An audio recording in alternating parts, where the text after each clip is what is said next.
Hello दोस्तों, स्वागत है आपका एजुकेशन बाइट पर। जैसा कि आप लोगों ने कमेंट्स में कहा था कि मैम हमें असाइनमेंट बनाना सिखाइए कि असाइनमेंट कैसे बनाते हैं, तो आज के वीडियो में हम असाइनमेंट बनाना सीखेंगे। तो चलिए वीडियो स्टार्ट करते हैं। इस वीडियो में हम बाल मनोविज्ञान का प्रोजेक्ट देखेंगे कि असाइनमेंट उसमें कैसे बनाते हैं। तो यहाँ मैंने एक फ्रंट पेज तैयार किया है कि आपको किस तरीके से अपना फ्रंट पेज तैयार करना है। आपको बताना है कि आप किस टॉपिक पर क्या प्रोजेक्ट पेज की आउटिंग मैंने टेप से की हुई है। अगर आपके पास टेप अवेलेबल नहीं है तो आप इसकी जगह कोई भी डिज़ाइन बना सकते हैं, सिंपल रख सकते हैं। अगर आप थोड़ा सा कलरफुल रखेंगे, जैसे मैंने यहाँ पे ये कलर्स का यूज़ किया है प्रोजेक्ट कार्ड लिखने में या जो टॉपिक हम बना रहे हैं वो लिखने में, तो थोड़ा सा ज़्यादा आपका अट्रैक्टिव लगेगा, असाइनमेंट अच्छा लगेगा। तो हमारा असाइनमेंट का टॉपिक है बाल विकास की अवस्थाएं। इसे हम आगे डिटेल में देखते हैं कि कैसे इसका प्रोजेक्ट हमने बनाया हुआ है। ये जो टॉपिक है आपका बाल विकास की अवस्थाएं, ये बहुत ही इम्पोर्टेंट टॉपिक है आपके लिए। परीक्षा में इससे काफ़ी सारे प्रश्न पूछे जाते हैं, तो इसलिए मैंने इस पर असाइनमेंट बनाया है ताकि आप लोग इसे असाइनमेंट भी आपका बन जाए और आपको ये टॉपिक भी तैयार हो जाए, ताकि जब आपसे परीक्षा में इससे रिलेटेड कोई भी प्रश्न पूछा जाए तो आप उसका उत्तर आसानी से दे दें। मानव शिशु का पृथ्वी के सभी प्राणियों में विकास क्रम सर्वाधिक दीर्घकालिक होता है। अब यहाँ पर मानव शिशु की बात क्यों की गई है? क्योंकि हम मानव का बाल विकास पढ़ रहे हैं। ठीक है, मानव शिशु का बाल विकास पढ़ रहे हैं। तो मानव शिशु का पृथ्वी के सभी प्राणियों में विकास क्रम सर्वाधिक दीर्घकालिक है। दीर्घकालिक इसलिए बोला जा रहा है क्योंकि क्रम से होता है। बाकी किसी पशु का, पक्षी का कोई क्रम नहीं होता है। हमें कुछ उसके लिए कुछ पढ़ने की ज़रूरत नहीं है कि उसमें कौन सी अवस्थाएं होती हैं, भार क्या होता है, सर का भार क्या होता है, ये चीज़ें हमें उनमें पढ़ने की ज़रूरत नहीं है। यहाँ मानव शिशु का पढ़ रहे हैं तो इसका जो विकास क्रम होता है वो सर्वाधिक दीर्घकालिक होता है। अपने इसी दीर्घकालिक विकास क्रम के कारण मानव अपना जैविक तथा सांस्कृतिक विकास कर पाता है। तो जो जैविक विकास होता है और सांस्कृतिक विकास होता है वो इसीलिए कर पाता है क्योंकि ये दीर्घकालिक विकास करता है। अब हम कुछ मनोवैज्ञानिकों के द्वारा देखेंगे कि उन्होंने अपने अनुसार क्या बताया है कि ये जो अवस्थाएं होती हैं वो किस प्रकार से होती हैं। तो रॉस के अनुसार जो अवस्थाएं होती हैं, शैशवावस्था 1 से 3 वर्ष होती है, पूर्व बाल्यावस्था 3 से 6 वर्ष होती है, उत्तर बाल्यावस्था 6 से 12 वर्ष होती है और किशोरावस्था 12 से 18 वर्ष होती है। इसी प्रकार सेल नामक मनोवैज्ञानिक हुए हैं, इनके अनुसार शिशुकाल जो होता है वो 1 से 5 वर्ष तक होता है, बाल्यकाल 5 से 12 वर्ष होता है और किशोरावस्था जो होती है वो 12 से 18 वर्ष होती है। ये चीज़ें आपके लिए मोस्ट इम्पॉर्टेंट हैं। आपको ये चीज़ें ध्यान रखनी ही पड़ेंगी क्योंकि आप अभी जो एग्ज़ाम देंगे डीएलएड में, इसमें भी आपको ये याद करनी इम्पॉर्टेंट है। इसके बाद जब आप टेट का या सुपर टेट का किसी का भी एग्ज़ाम देते हैं तो उसमें भी ऐसे प्रश्न पूछे जाते हैं। नेक्स्ट लाइन है हमारी, मानव शिशु का विकास जो है वो पृथ्वी पर अन्य प्राणियों की तुलना में मंद गति से होता है। अब मंद गति से होता है इसका मतलब क्या है? मंद गति से होता है, धीरे धीरे होता है, इसीलिए ये दीर्घकालिक होता है। ठीक है, तो मंद गति का मतलब यहाँ पे क्या, दीर्घकालिक से रिलेटेड है कि मंद गति से होता है तो दीर्घकालिक है। चलिए, अब हम ये तो जान गए हैं कि बाल विकास की 3 प्रमुख अवस्थाएं होती हैं, शैशवावस्था, बाल्यावस्था और किशोरावस्था। अब इन अवस्थाओं को हम डिटेल में पढ़ लेते हैं। शैशवावस्था साधारणतः शिशु के जन्म के उपरांत प्रथम 6 वर्ष तक की जो अवस्था होती है वो शैशवावस्था कहलाती है। जन्म से लेकर के 6 वर्ष तक की अवस्था शैशवावस्था कहलाती है। अब हम कुछ मनोवैज्ञानिकों के अनुसार देखते हैं कि उन्होंने अपनी परिभाषा के द्वारा किस प्रकार से इन्हें एक्सप्लेन किया है। एडलर महोदय ने कहा है कि बालक के जन्म के कुछ महीनों पश्चात ही यह निश्चित किया जा सकता है कि जीवन में उसका क्या स्थान है। इसको हम केवल याद कर सकते हैं। मनोवैज्ञानिकों की जो परिभाषाएं होती हैं उनके शब्दों से हेर फेर नहीं कर सकते हम। जहां उन्होंने जिस तरह का शब्द लिख दिया हमें सेम वैसा ही याद करना है और परीक्षा में हमें वैसा ही लिखना है। क्रो एंड क्रो के अनुसार 20वीं शताब्दी को बालक की शताब्दी कहा जाता है। ये मोस्ट इम्पॉर्टेंट परिभाषा है, तो इसे आप ध्यान से समझ लीजिए, याद कर लीजिए कि क्रो एंड क्रो ने क्या कहा है, 20वीं शताब्दी को बालक की शताब्दी कहा है। उपरोक्त परिभाषाओं से स्पष्ट है कि शैशवावस्था जो है बालक की वो अत्यंत महत्वपूर्ण होती है। इसी अवस्था में बालक का जो विकास होता है वो बहुत ही तेज़ी से होता है। अब हम शैशवावस्था की मुख्य विशेषताएं देखते हैं। शैशवावस्था में पाई जाने वाली विशेषताएं इस प्रकार से हैं। पहला है, शैशवावस्था के प्रथम 2 वर्षों में शिशु का शारीरिक विकास अति तीव्र गति से होता है। शारीरिक विकास से मतलब क्या है? शरीर का विकास। शरीर से रिलेटेड जो कुछ भी विकास होता है उसे शारीरिक विकास बोलते हैं। तो शैशवावस्था के प्रथम 2 वर्ष में शिशु का जो शारीरिक विकास होता है वो अति तीव्र गति से होता है। ठीक है। सेकेंड पॉइंट क्या है हमारा? शिशु की मानसिक शक्तियाँ कार्य करने लगती हैं, जैसे ध्यान और स्मृति। स्मृति क्या कि अगर उनकी कोई चीज़ वो देख लेते हैं तो उसे पहचानने लगते हैं। ध्यान रहता है उनकी, स्मृति यानी मेमोरी में उनकी में रहता है कि ये चीज़ उनकी देखी हुई है। ध्यान से मतलब यहाँ वो ध्यान नहीं है जो तपस्या वाला होता है, वो ध्यान यहाँ पर नहीं है। ध्यान मतलब स्मृति से रिलेटेड है कि उन्हें ध्यान रहती है कोई चीज़ की हाँ ये मेरी। नेक्स्ट है, प्रारंभ के वर्षों में शिशु के सीखने की प्रक्रिया बहुत ही तीव्रता से चलती है। तो शैशवावस्था में जो सीखने की प्रक्रिया होती है शिशु की वो बहुत ही तीव्रता से चलती है। नेक्स्ट है, जन्म के बाद शिशु असहाय होता है। असहाय से मतलब ये है कि वो दूसरों पर डिपेंड होता है किसी भी चीज़ के लिए। वो ना कहीं जा सकता है अकेला, ना खा सकता है, तो इसीलिए जन्म के बाद शिशु असहाय बोला गया है। नेक्स्ट है, शिशु में आत्म प्रेम की भावना प्रबल होती है। आत्म प्रेम की भावना क्या कि अगर उसको ज़्यादा टच करो शैशवावस्था में, आप इन चीज़ों को प्रैक्टिकल करके देख सकते हैं। सबके घर में छोटे बच्चे होते हैं, आप उनको देख सकते हैं कि उनमें वो असहाय होते हैं, कहीं जा नहीं सकते, बिना किसी की मदद के खा नहीं सकते हैं। आत्म प्रेम की भावना, आप उनकी कोई चीज़, उनका टॉय खिलौना उनका ले लें तो वो परेशान हो जाते हैं, उनमें आत्म प्रेम की भावना होती है। अभी हमने शैशवावस्था को डिटेल में पढ़ा, अब हम बाल्यावस्था को यानी नेक्स्ट जो अवस्था है उसको डिटेल में पढ़ते हैं। तो बाल्यावस्था है उसको इंग्लिश में चाइल्डहुड बोलते हैं।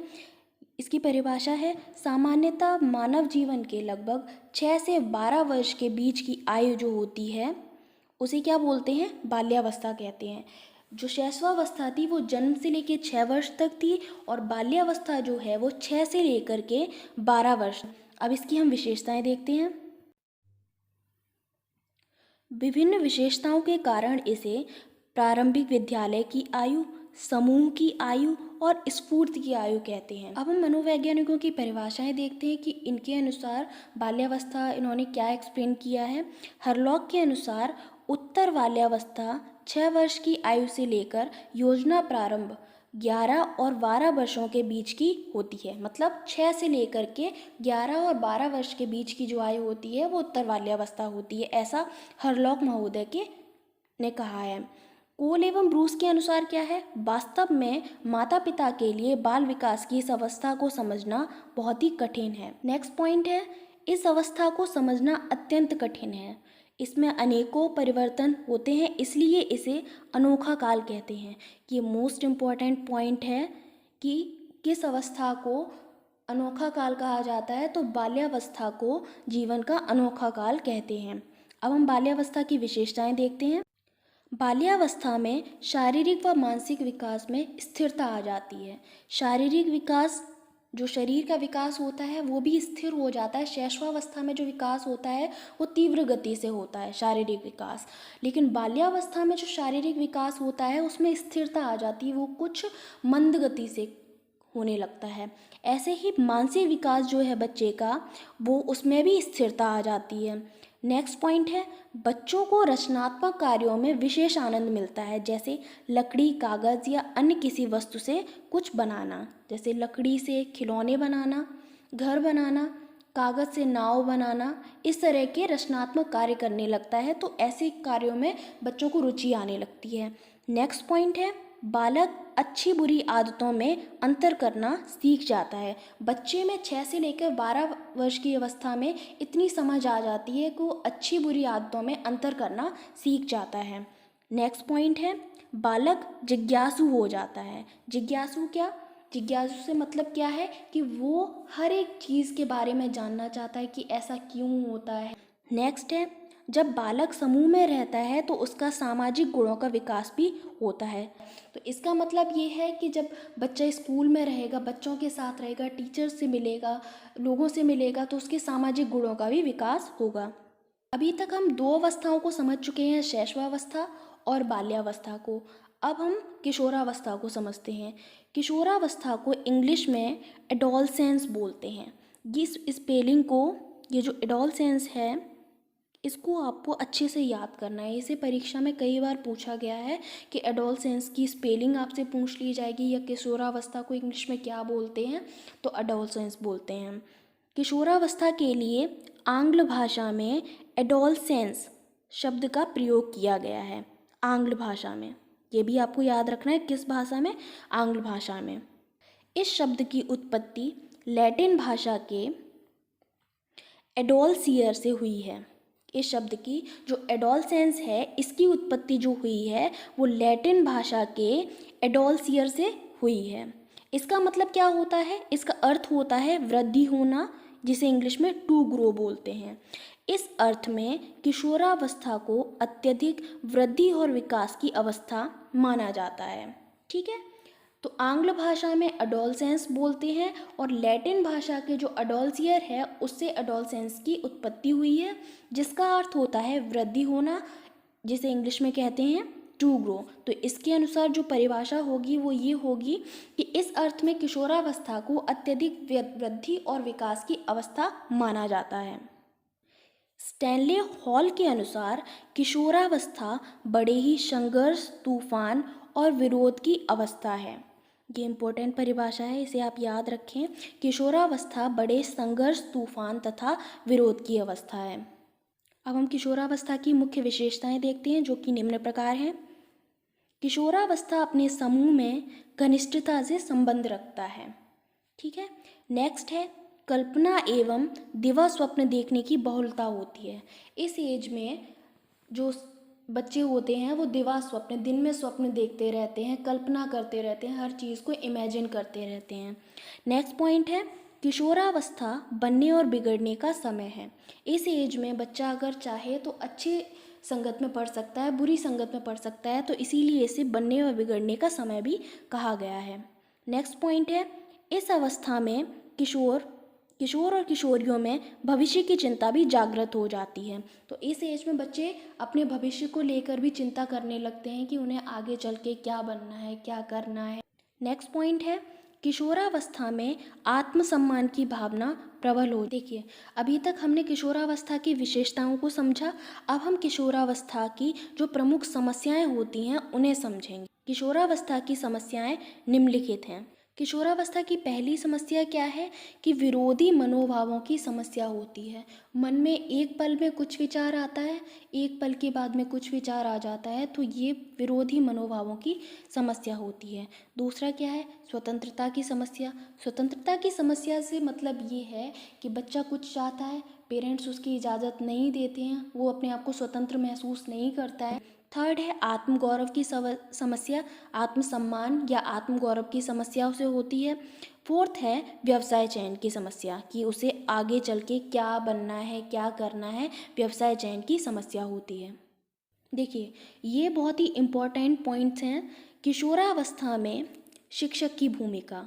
बच्चा इस अवस्था में सबसे ज़्यादा, फैमिली से ज़्यादा टीचर्स के साथ रहता है, उन्हीं से ट्यूशन पढ़ना, स्कूल जाना। तो टीचर्स का मेन रोल होता है कि इस अवस्था में वो बच्चे को किस तरीके से ट्रीट करते हैं। तो पहला पॉइंट है उनको रुचि के अनुसार कार्य दें। बच्चा जिस तरह के टॉपिक चाहता है या जिस तरह की उसकी रुचि है उसी प्रकार से उसे कार्य दें। सेकंड है उनको सामाजिक मान्यता प्रदान करें। ऐसा नहीं है कि समाज में उसकी बेइज्जती करें, अपमान करें उसको सामाजिक मान्यता प्रदान करें। थर्ड है कल्पना एवं चिंतन की शक्ति के विकास के लिए उन्हें प्रेरित करें। ऐसा नहीं है कि अगर बच्चा कुछ अच्छा सोच रहा है, कुछ अच्छा करने के बारे में अपने टीचर से शेयर कर रहा है, तो टीचर को उसे रोकना नहीं चाहिए, उसे और प्रोत्साहित करना चाहिए कि हाँ, जो तुम सोच रहे हो उसे तुम रियल लाइफ में भी कर सकते हो, तो इसके लिए उसे प्रेरित करना चाहिए। नेक्स्ट पॉइंट है उनकी जिज्ञासाओं को शांत करें, उनका दमन कभी ना करें। तो यहाँ पर आपका ये असाइनमेंट कंप्लीट होता है। अब इसी प्रकार से आप अन्य जो आपके सब्जेक्ट हैं जैसे हिंदी है, इंग्लिश है, उनमें से अपना जो भी आपको अच्छा टॉपिक लगता है उसको आप ले करके और इसी तरीके से बना सकते हैं। आप आउटलाइन किसी भी कलर से कर सकते हैं, कलर्ड स्केच से हेडिंग बना सकते हैं। अच्छे से जितना आप अच्छा असाइनमेंट बनाएंगे उसी तरह आपको मार्क्स मिलेंगे। मार्क्स आपके लिए बहुत ज़रूरी होते हैं, तो इस चीज़ का खास ध्यान रखें कि असाइनमेंट अच्छे से। वीडियो आपको कैसा लगा कमेंट्स में ज़रूर बताएं।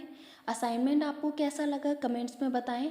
इसकी पीडीएफ आपको टेलीग्राम पे मिल जाएगी। टेलीग्राम पर आप एजुकेशन बाइट सर्च कर सकते हैं।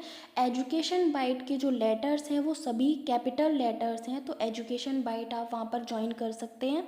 आपको सभी जो भी टॉपिक्स पढ़ाए जाते हैं उनकी पीडीएफ आपको टेलीग्राम पर मिल जाएगी।